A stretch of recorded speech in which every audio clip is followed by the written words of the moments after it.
How to make turmeric pain relief tea. There might have been a time when all of us decided to treat our headaches, backaches and other body pains with medications, based on Ibuprofen, Motrin, Nurofen, Advil and Nuprin. Ibuprofen is known to deal with any sort of pain instantly but does not solve the long-term problems inside the body. By consuming too much of these pills, you could experience certain side effects like hypertension, high blood pressure, erectile dysfunction, diarrhea, nausea, gastrointestinal bleeding, increased risk of heart attack, potential kidney cancer formation and others.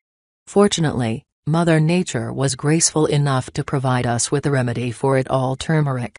While ibuprofen and similar NSAIDs inhibit the Cyclooxygenase 2 or COX-2 enzyme, and may cause further inflammation, turmeric acts very mildly, yet it brings results.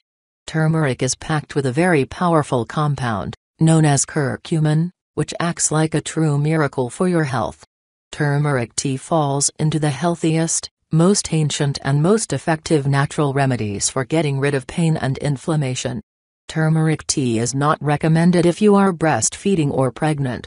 What turmeric does best is, it heals the aching joints and muscles and relaxes the body at the same time. Today's recipe focuses on how to prepare your own turmeric tea at home. You can add other ingredients, such as ginger, to boost the effects. Turmeric tea recipe. Ingredients: 4 cups water, 2 tablespoons grated fresh turmeric root, or 1 heaped teaspoon ground turmeric, fresh lemon, honey to taste. Directions: boil some water on the stove and once it starts bubbling, throw in the turmeric. If you are using fresh grated turmeric, boil for 15 to 20 minutes. Strain tea properly, then add the lemon and spice it up with honey to your taste. Enjoy.